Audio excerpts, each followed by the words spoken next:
মান্না। মান্না হলো এমন এক আশ্চর্য খাবার যা বাইবেল অনুসারে ঈশ্বর সরাসরি স্বর্গ থেকে ইসরায়েল জাতির জন্য পাঠিয়েছিলেন। এটি শুধু খাদ্য নয়, বরং ঈশ্বরের যত্ন, করুণা ও নির্ভরতার এক শক্তিশালী প্রতীক।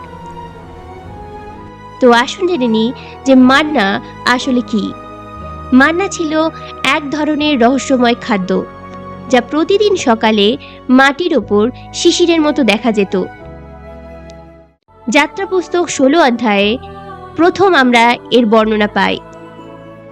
যখন ইসরায়েলীয়রা এটিকে প্রথম দেখেছিল, তারা বলেছিল, এটা কি? হিব্রুতে মান হু, এই থেকেই মান্না শব্দের উৎপত্তি হয়েছে। বাইবেল অনুযায়ী মান্নার কিছু নির্দিষ্ট বৈশিষ্ট্য ছিল, যেমন এটি দেখতে ছিল সাদা ও ছোট দানার মতো, আর স্বাদ ছিল মধু মেশানো রুটির মতো।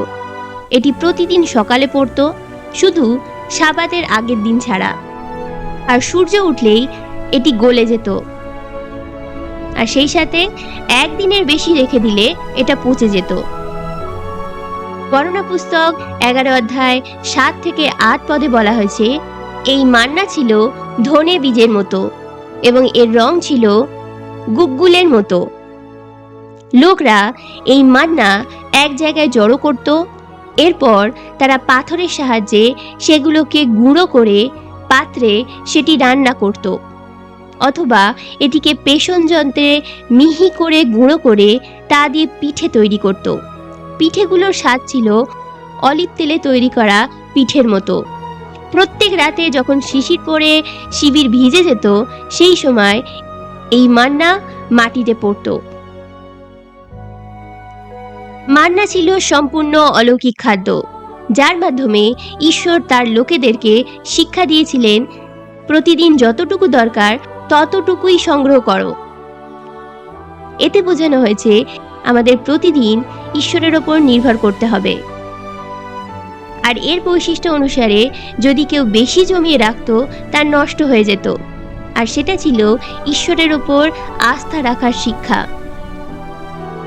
আর সেই সাথে সপ্তাহের ষষ্ঠ দিনে দ্বিগুণ পরিমাণে মান্না পড়ত, যাতে সপ্তম দিনে অর্থাৎ বিশ্রামবারের দিনে কাজ করতে না হয়। ইসরায়েলিরা যখন মোশির নেতৃত্বে মিশরের বন্দিদশা থেকে বেরিয়ে এসে মরুভূমিতে ছিল, তখন প্রায় 40 বছর ধরে ঈশ্বর তাদের মান্না দিয়েছিলেন। মান্না শুধু খাদ্য নয়, এটি গভীর আত্মিক অর্থ বহন করে। তার মধ্যে 1 নম্বর হলো, ঈশ্বর সব সময় তার লোকেদের প্রয়োজনকে মিটিয়ে থাকেন। প্রভু যীশু খ্রিস্ট নিজেকে জীবনের রুটি বলেছেন। যোহন লিখিত সুসমাচার 6 অধ্যায় 31 থেকে 35 পদ যদি আমরা পড়ি, সেখান থেকে আমরা জানতে পারি যে প্রভু যীশু বলেছিলেন যে সত্যিকারের মান্না হলো একমাত্র তিনি, যিনি আত্মিক জীবন দেন। আর তৃতীয়ত হলো, যেমন দেহের জন্য খাবারের দরকার, তেমনি আত্মার জন্য ঈশ্বরের বাক্য প্রয়োজন। ঈশ্বরের নির্দেশ অনুসারে কিছু মান্না সংগ্রহ করা হয়েছিল, যা রাখা হয়েছিল আর্ক অফ কভেনেন্টের ভেতর, আর সেটাকে ভবিষ্যৎ প্রজন্মের জন্য একটি প্রমাণ হিসেবে রাখা রয়েছে। শুধু বাইবেলের পাতায় নয়, প্রাচীন ইতিহাসবিদরাও মান্নার কথা তাদের লেখায় উল্লেখ করেছেন। প্রথম শতাব্দীর ইহুদি ইতিহাসবিদ জোসেফাস তার বিখ্যাত গ্রন্থ অ্যান্টিকুইটিস অব জিউসে লিখেছেন যে এই খাদ্য অর্থাৎ মান্না স্বর্গ থেকে আসা এক আশ্চর্য উপহার, যা ইসরায়েলিদের বাঁচিয়ে রেখেছিল দীর্ঘ সময় থেকে। সেই সাথে ইহুদি ধর্মগ্রন্থ তালমুদে মান্না সম্পর্কে আরও ব্যাখ্যা দেওয়া রয়েছে। সেখানে বলা হয়েছে যে মান্না ছিল স্বর্গীয় খাদ্য, আর এই খাদ্যের স্বাদ প্রত্যেকের জন্য আলাদা আলাদা ছিল, আর সেটা ছিল মানুষের আত্মিক অবস্থার সঙ্গে সম্পর্কিত। অর্থাৎ তালমুদ ও মিদ্রাসে বলা হয়েছে যে মান্না খাওয়ার সময় প্রত্যেক ব্যক্তি নিজের ইচ্ছা মতো স্বাদ অনুভব করত। কেউ যদি মধুর স্বাদ চাইতো, মান্না তার কাছে মধুর মতো লাগতো। কেউ যদি মাংসের স্বাদ চাইতো, সেটাও তার কাছে মাংসের মতো লাগতো। অর্থাৎ এটা শুধু খাদ্য নয়, বরং ঈশ্বর মানুষের চাহিদা অনুসারে তার প্রয়োজনকে পূরণ করতেন।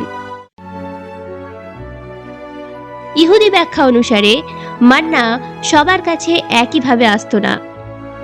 যেমন ধার্মিক মানুষদের দরজার সামনে মান্না পড়তো, আর সাধারণ মানুষের জন্য একটু দূরে গিয়ে সংগ্রহ করতে হতো, আর যারা অবাধ্য ছিল তাদের অনেক দূর যেতে হতো। যার অর্থ হলো মানুষের আচরণ ও বিশ্বাসের ওপর ঈশ্বরের আশীর্বাদ নির্ভর করে। তালমুদে বলা হয়েছে মান্না ছিল এমন এক খাদ্য যা শরীরে পুরোপুরি শোষিত হতো, অর্থাৎ এটি খেলে শরীরে কোনো বর্জ্য তৈরি হতো না। শিশু থেকে বৃদ্ধ সবাই খুব সহজে হজম করতে পারত। এটি ছিল একদম পারফেক্ট ফুড। কিছু ইহুদি ঐতিহ্যে বলা রয়েছে মান্না শুধু খাবারই নয়, বরং আশীর্বাদের প্রতীক ছিল। যেমন মান্না খাওয়ার সময় মানুষের পোশাকও নষ্ট হতো না, তারা দীর্ঘ সময় সুস্থ থাকতে পারত। এটি ঈশ্বরের টোটাল কেয়ারকে দেখায়। তালমুদে সাবাত সম্পর্কেও মান্নার বিশেষ নিয়ম উল্লেখ রয়েছে। যেমন শুক্রবারে মান্না দ্বিগুণ পরিমাণে পড়তো, আর শনিবারে কোনো মান্না পড়তো না, অর্থাৎ ঈশ্বর মানুষকে বিশ্রাম ও শৃঙ্খলারও শিক্ষা দিয়েছিলেন। তালমুদ অনুসারে মান্না ছিল শুধু খাবার নয়, বরং ঈশ্বরের সাথে মানুষের সম্পর্কের প্রতিফলন। মান্না ছিল একটি রহস্য যা হাজার বছর পরেও মানুষের কৌতূহলকে জাগিয়ে রাখে। ধর্মীয় গ্রন্থ যেমন বাইবেল, তালমুদ, মিদ্রাস সবখানেই মান্নাকে ঈশ্বর প্রদত্ত এক বিশেষ আশীর্বাদ হিসেবে তুলে ধরা রয়েছে। একদিকে এটি ছিল বিশ্বাসের প্রতীক, যেখানে ঈশ্বর তার মানুষের প্রয়োজনকে পূরণ করেছিলেন। অন্যদিকে ইতিহাস ও বিজ্ঞান চেষ্টা করেছে এর প্রাকৃতিক ব্যাখ্যা খুঁজতে, কিন্তু এখনও পুরো রহস্য উন্মোচন করা সম্ভব হয়নি। তাই বলা হয় মান্না শুধু একটি খাদ্যের গল্প নয়, এটি মানুষের বিশ্বাস, নির্ভরতা এবং ঈশ্বরের সাথে সম্পর্কের এক গভীর প্রতীক।